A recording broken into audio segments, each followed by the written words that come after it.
Hello and welcome back everybody to the Foodbuild factory, where today we're going to take a look at something pretty special, and that's the Paladin. So why is this character special? Well, for the simple reason that it works quite well without being anything too hard to obtain in terms of weaponry as well as the armor itself. So it's pretty easy to recreate, pretty effective. You're running through quite some expensive materials, but overall this build is something that I would recommend to anyone for his first playthrough, maybe, because what this guy is capable of is he's pretty much invincible. Well, I mean, we're far from invincible obviously, but it's really hard to die with this build. The gameplay itself is very smooth, very straightforward, and on top of all of that, the character is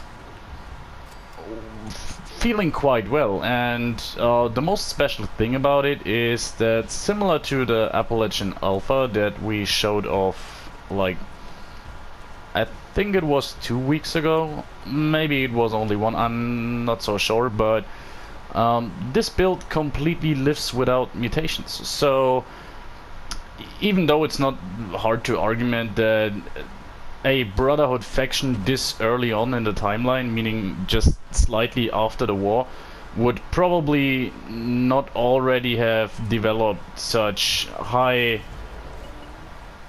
Oh well, here's the arch enemy. So not that big of a problem with mutations. So that's something people complain quite a lot, or not even complain, but you see the topic brought up every now and then when you're on the online forums, that people, and especially older Fallout fans who love the Brotherhood and want to do a Brotherhood playthrough, seem to have a hard time to, well, to explain why their character would pretty much need mutations. So for those of you who don't know, which probably aren't a lot, the Brotherhood, as we know it so far from other games, was always this hard-hearted faction that was pretty much against every kind of mutation. So every outsider that wasn't of pure blood and completely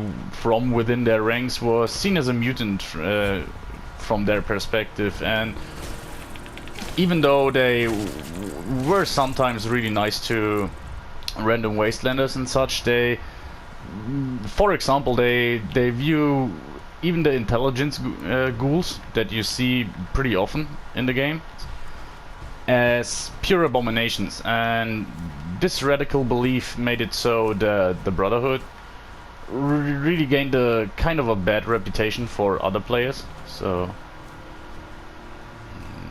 do you want to wake up here? Isn't here... Well, I think today's no one at the cage.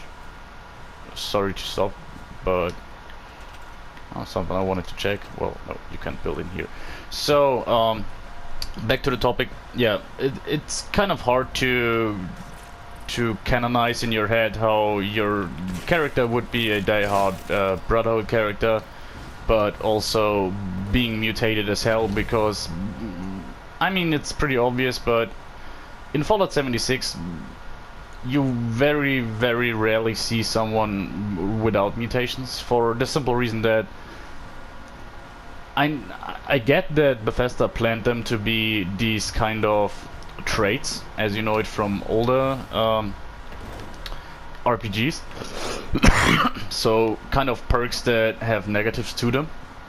But in all fairness, especially the most commonly run mutations, the negatives they carry aren't that bad, so the positives usually outweigh the negatives very harsh.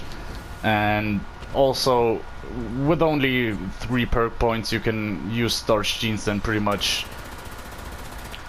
completely mitigate the whole thought process of, do I want to use mutations or not? So Long story short, there's pretty much no good reason to not be mutated. That's all I wanted to say.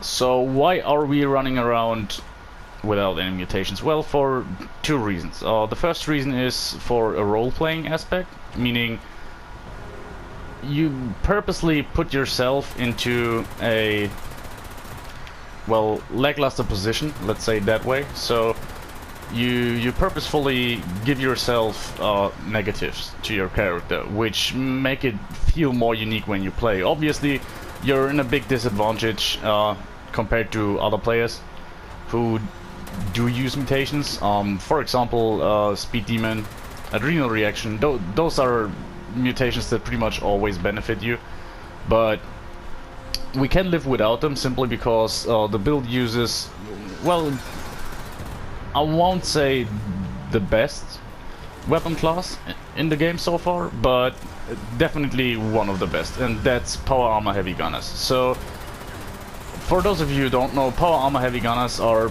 probably the second best, or the second most powerful character in the game.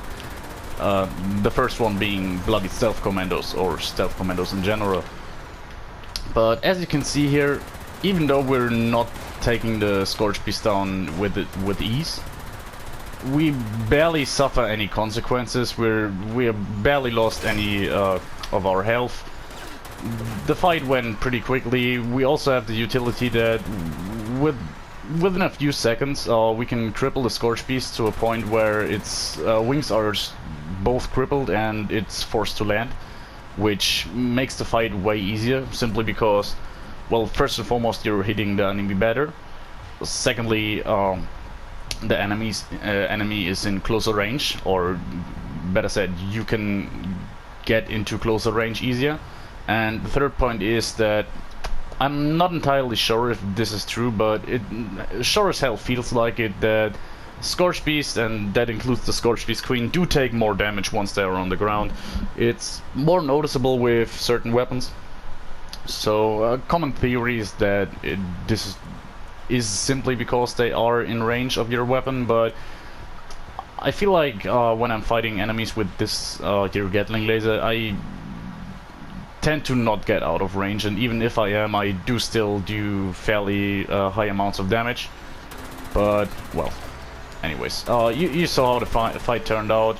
So it's been a while since we used one of our characters to fight a Scorch Beast, for the simple reason that most of the characters are, well, they're good for exploring the world and for finishing all the quest lines and stuff, but they're not exactly endgame friendly, and that's where this build is a bit differently. So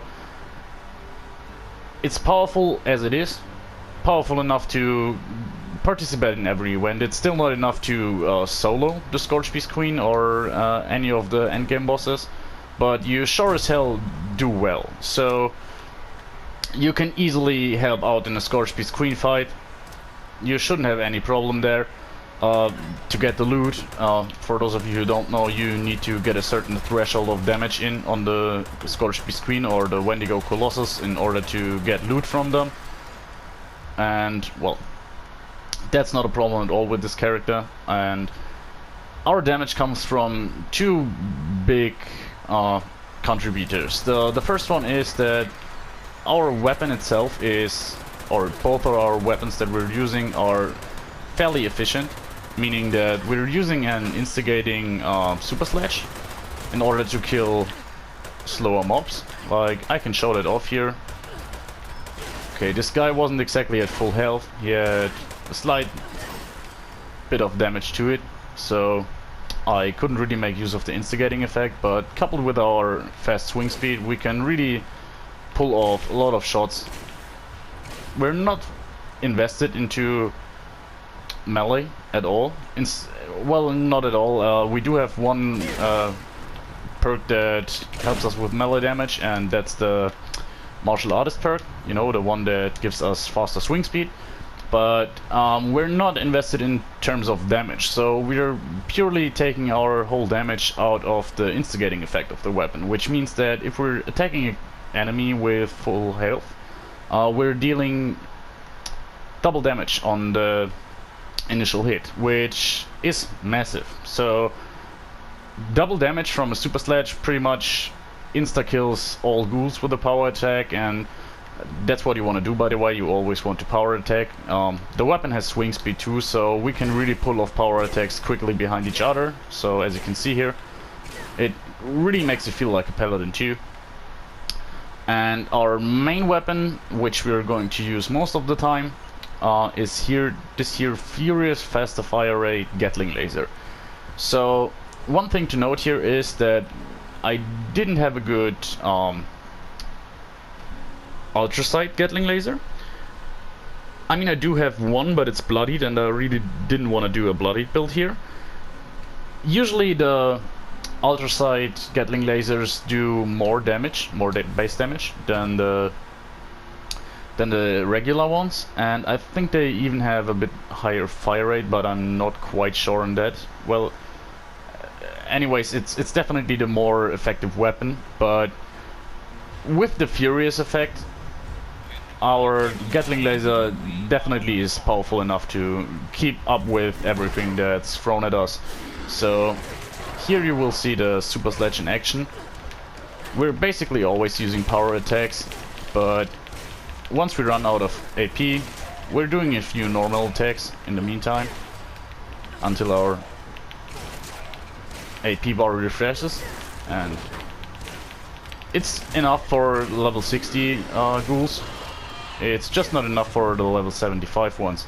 But here you can see, even once our enemy is damaged already, meaning we don't getting any benefit from our instigating effect anymore, we still gain quite a lot of damage simply by power attacking a lot. So the high base damage of the super sledge combined with the... oh yeah, that's why I'm overweight. So combined with the fast swing speed gives us a lot of DPS even without any damage perks in action. So I just wanna see if I can find some super mutants, especially on a paladin character, a brotherhood character. It just feels wrong to end the video without fighting some super mutants. I hope that there were some spawning at the red rocket station or something, but well, here we go. I think we just have to use this fast travel time to talk about the build a bit more. So what's there to say? Notable mentions is that you do run through quite a bit of fusion cores, which I personally don't feel like it's a big problem, but especially from newcomers I often hear that they have trouble finding fusion cores. So there's a few tricks you can do, like obviously the one you probably know about, which is the most risky one, is to take power plants. So I know that workshops are bound to be PvP areas, and therefore people tend to get wrecked pretty hard when they try to get their fusion cores from power plants. But one thing I can tell you is that just sneak inside the workshop and put up a fusion generator. Shouldn't be all that much of an investment with all the resources that the workshop has. So you don't have to power up the power plant. You can actually just take the workshop and use a fusion generator in order to power the fusion core generator, I think it's called. Stay in sneak for the whole duration, fast travel away, and well, come back like half an hour later and collect your fusion cores. And people who do PvP generally just want to see if someone is in the workshop, and when they see there is someone inside the workshop, they fast travel there in order to kill you. But it's a lot of fast traveling around just for the chance that there is someone. So if they don't see you on the map, you have a good chance that they won't be interested in coming to your workshop at all. And the second tip, I guess, is a bit less effective, but still a good tip if you really need that one or two fusion cores, and that is, if you get the plans for fusion for Gatling lasers or ultrasight Gatling lasers, if you craft them, they come with one fusion core, so that can actually be a relatively cheap way to get fusion cores. So relatively cheap means you still need some rare components like fiber optics and stuff, crystals I think, aluminum and such, but what you don't need is flux. So that's pretty much a way to craft fusion cores without flux. Just craft a bunch of Gatling lasers and scrap them again. And obviously the most important thing is just scavenge them from the wasteland. So what you want to do is you just want to look out for fusion generators, or especially sentry bots tend to carry fusion cores. So just do that. For example, like when we're going to kill the people in this camp here, the Blood Eagles, I think there's always one captain or something who uses power armor, and they tend to drop fusion cores pretty often, so it's not that hard to come by. Also, you can buy them for pretty cheap from other players, so fusion cores tend to weigh a lot, and people seem to value them pretty much because they don't want to drop them, so they do sell them. But honestly, 100 caps isn't much, so if you run out of fusion cores, well, take your time to clear out the vendors once a day for 2000 caps, and that should give you easy access to like 20 fusion cores or something if you just vendor hop around a little. Shouldn't be that big of a problem. There we have him. That's the guy I was talking about. Let's see if he has a fusion core on him. Well, not this time, but still stimpack and some ammo. Not gonna say no. And well, I think after we cleared this here camp... Oh, you want a super sledge fight, right? I have the bigger super sledge. Just need to hit. Come on.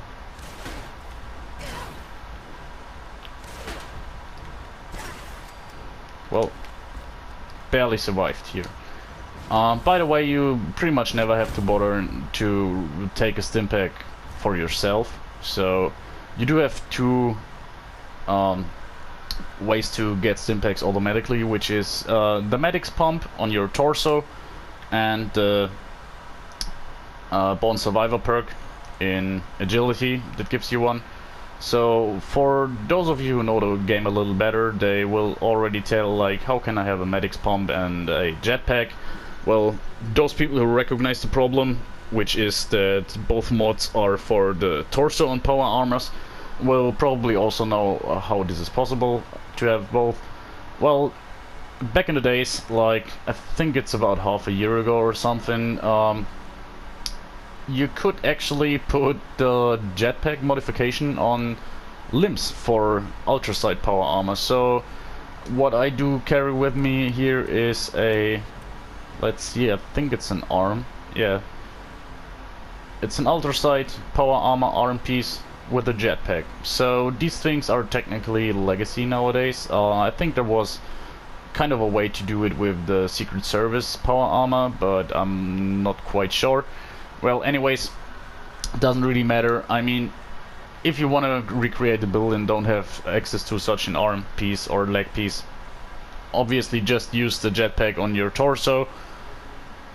The medical pump on the torso is just a little extra, it's not necessary at all.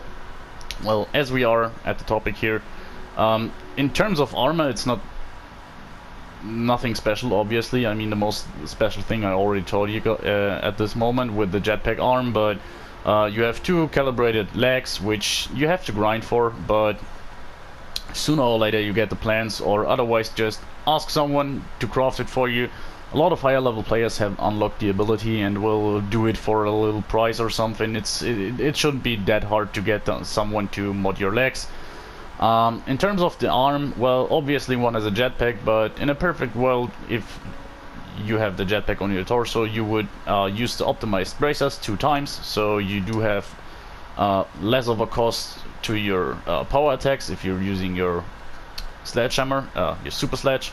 And the helmet has the targeting mod, so you're free to go for whatever you like here. I found the targeting mod is nice simply because it always gives you the feel that you are this walking tank with an inbuilt HUD and everything that's just designed for combat. Like that feels pretty Brotherhood like, in my opinion, but well, nothing you desperately need here.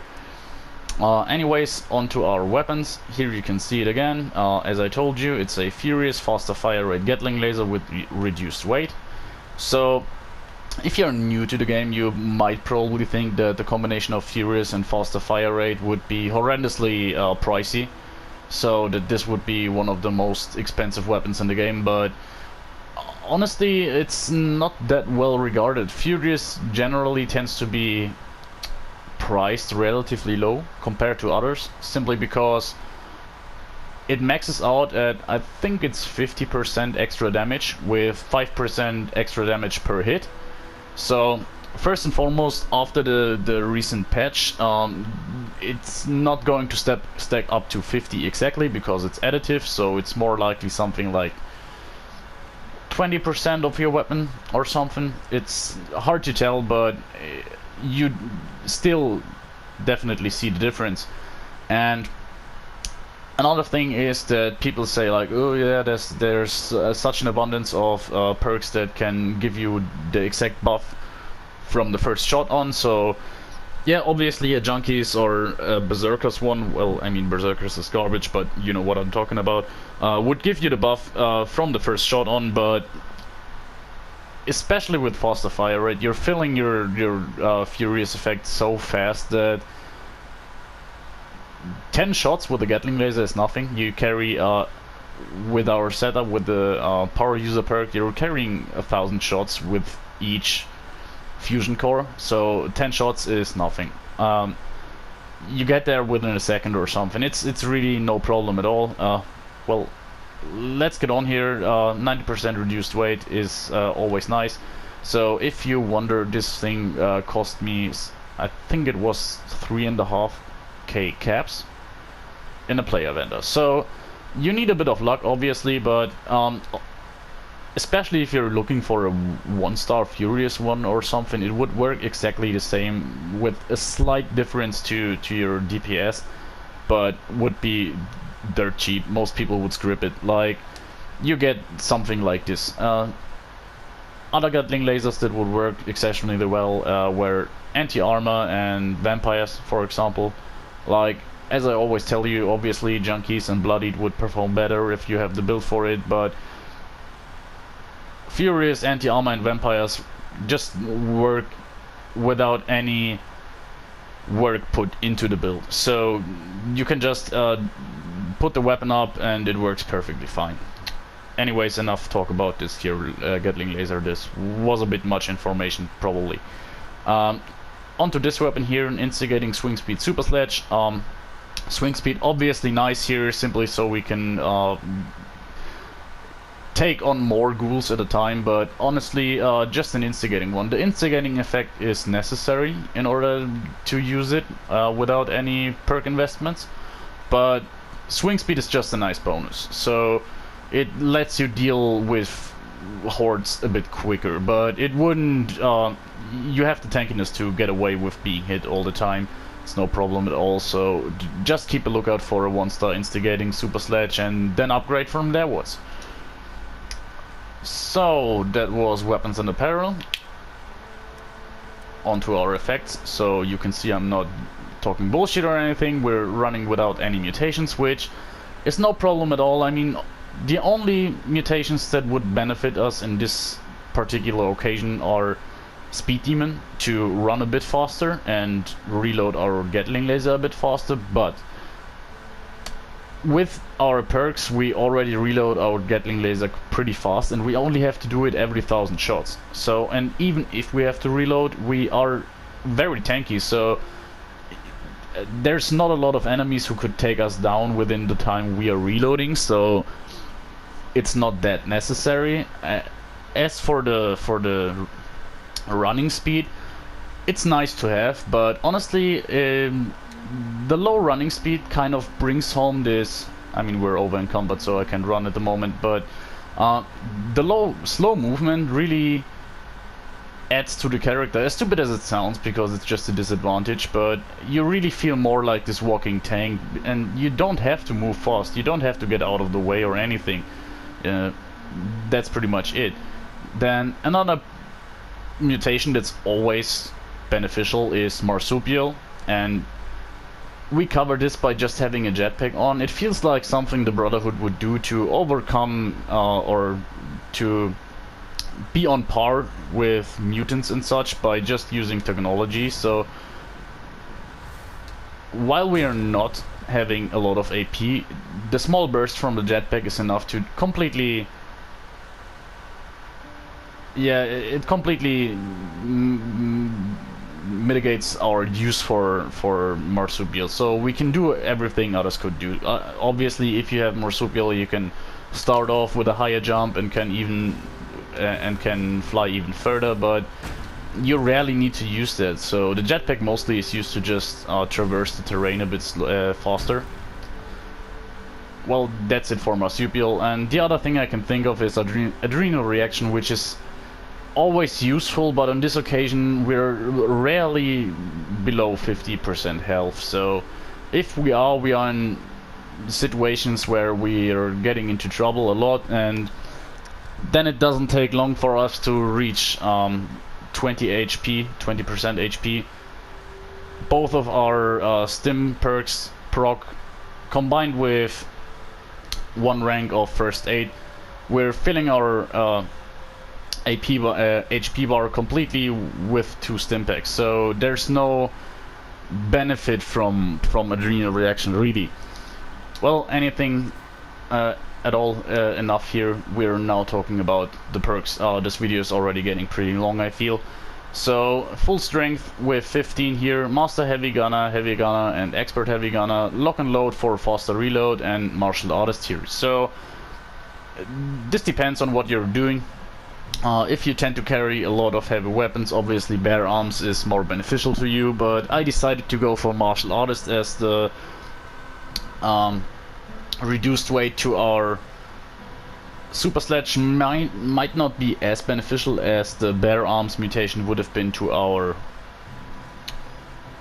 Gatling Laser, but Martial Artist also has the faster swing speed. Combined with our faster swing speed legendary effect on our weapon, it really helps us to do DPS on a weapon where we're not spec'd at all otherwise. So Martial Artist is a good pick here in my opinion, and it gives you best of both worlds. You do have some carry weight viability here, and you do have the faster swing speed, but especially with the 2 calibrated shocks, you have a lot of carry weight on this character. Combined with 15 strength, you can obviously take legendary strength too, so well, feel free to do whatever you like here, but the first 4 perks are necessary, and Martial Artist is just nice to have. I like the option to just have a melee backup on this character, and the Super Sledge really carries home this old school Brotherhood feeling. Onto Perception, we do have Glow Sight rank 3. It's just nice to have. We had a few points left over we could use. We don't use Perception in any passive way, so we're not using VETs or anything. We could completely go down to 1 with Perception. I felt Glow Sight felt right here. The damage bonus is always nice, especially since I feel like since patch 22 glowing enemies have been getting a bit harder to kill. And it also feels the Brotherhood style, I think. Like, glowing creatures are pretty much the pinnacle of what's wrong with the Wasteland and what you want to eradicate from the Wasteland. So Glow Sight is a good pick here. Grenadier I did use here simply because I had too much points in Perception that I didn't want. Ideally I would have liked to have 3 points in Perception, but another 2 levels in order to relocate would have taken me quite a lot of time, and I really wanted to finish the game today.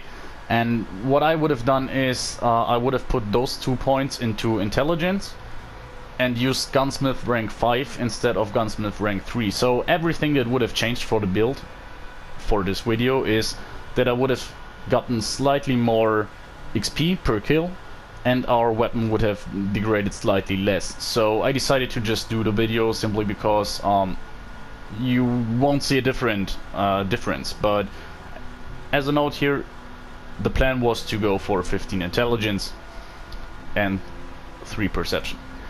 Onto endurance, it's fairly low for a tank character, but that's because we're having a lot of survivability simply from our power armor and a legendary perk I'm going to show you. So fireproof rank 3 is always a good choice, and dromedary here is honestly just a convenience perk I took because there was nothing else we could have used. Like, you could go for things like 2 ranks of lifesaver, for example, but feel free to use whatever you want here. As you can see, you don't really need anything else. We were tanky enough. So as for charisma, I choose charisma 4 for the simple reason that if you want to go solo, you can use Lone Wanderer 4. And if you go in a team, which is what I wanted to show off here, simply so you can get a feeling for how tanky you would be if you were in a team, I use 1 rank of team medic. You're not a team medic per se, but your stim pump and your born survivor perk proc fairly often, and you might as well use that 1 point in order to give your teammates some healing in the process. And the other ranks are inspirational. So as you can see here, one benefit that this character has going for it is we are not having any debuff to our intelligence from any mutations. We have 13 intelligence, and as I said, in a perfect world we would have 15 intelligence already. And on top of that we would run with inspirational, which means, I mean, it's not comparable to a bloodied character who's spec'd into leveling up, but this makes you level up decently fast. Like, you really see a difference compared to the more standard characters, I'd say. So inspirational isn't a perk choice no one takes. I mean, a lot of people run with inspirational and a lot of people have high intelligence, but it's definitely a good pick, and is one reason more that this character, I feel like, it would be a good choice for a first playthrough, simply because you get a lot of level ups and you have a good base to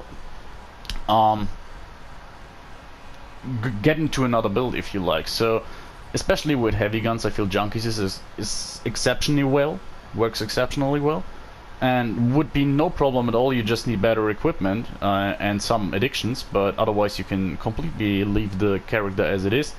Or you could even go for bloody fairly easily. You just need to get Nerd Rage and Serendipity instead of One Gun Army. One Gun Army isn't exactly necessary, or you could argue that Bloody Mess isn't. Especially if you go for a bloody character, Bloody Mess wouldn't be necessary at all. Well, anyways, on to intelligence. We do use Power User, batteries included, Gunsmith and Stabilized, plus 1 rank of First Aid. Power User, well, while it's sorry, while it's already useful if you are in power armor a lot, our main benefit is that we have 1000 shots per fusion core in our Gatling laser. Batteries included, well, easy, we're carrying a lot of fusion cores. They weigh 3 pounds each, so 90% less carry weight is mandatory here. Gunsmith rank 3, as I already told you. This character is going to use Gunsmith rank 5 pretty soon. The Gatling laser, it doesn't have a bad condition bar, but it hits so often that you still deplete your condition bar pretty fast. So Gunsmith is a good choice here. Stabilized, this is another necessary perk. Like, there's no way around it. If you are in power armor and want to use heavy weapons, Stabilized is just a no-brainer. You always take it. It's simply more damage, period. Like, 45% armor penetration is a lot. Like, the legendary perk, legendary effect of armor penetration gives you, I think it's 50%. So this perk is really great, period. Also the better accuracy, you really see that. Run 1 rank of First Aid. Well, as I said, if we reach 20% health, we do get 2 Stimpaks injected into our body, and those 2 Stimpaks with 1 rank of First Aid are enough to completely heal us. As simple as that. And they do pretty fast also. Onto agility, some pretty, well, generic perks, I'd say. Action Girl, well, better action point refresh, never a bad choice.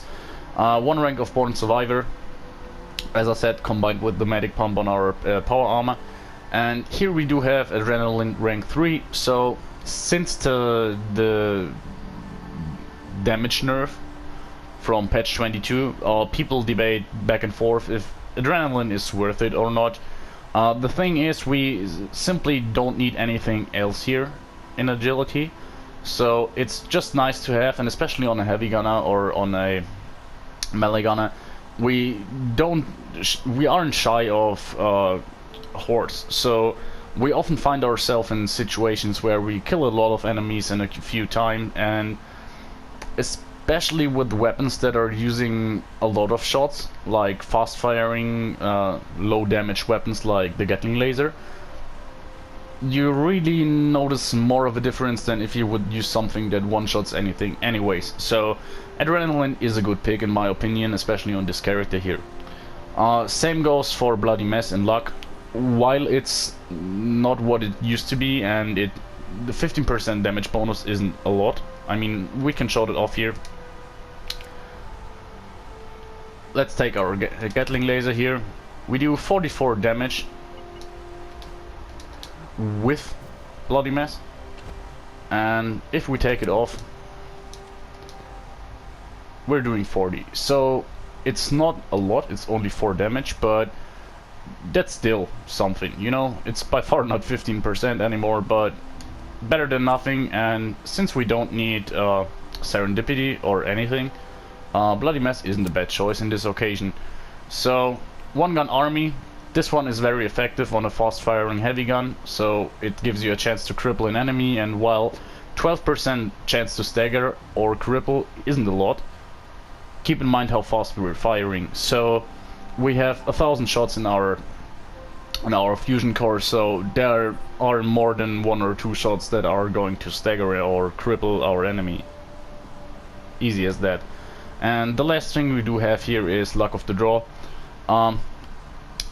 This 1 point is another one that could go somewhere else. Endurance would be a good pick, but 1 rank of Luck of the Draw tends to help a little. It's not enough to keep our gun from breaking, but it makes the process of breaking a bit slower. End of the story here. Well, you could go for something else, honestly. Lucky Break. Do whatever you like. Even 1 rank of Serendipity could be a good choice here. But whatever you feel like. The only thing you don't have a use for is Vets perks, obviously. So this was it. I really hope you enjoyed it. I really hope this video isn't too long. I actually feel like we're over half an hour here. If so, I feel sorry. Nope, we don't want to delete this here. So this is where we're going to end the character. I hope that this will be the thumbnail, but I think I figured it out. And by the way, let me know if you do like the new thumbnails I create by just talking a little bit while having this photo here in the back screen. Anyways guys, have a nice time, see you next time. Thanks for sticking with the channel. Bye.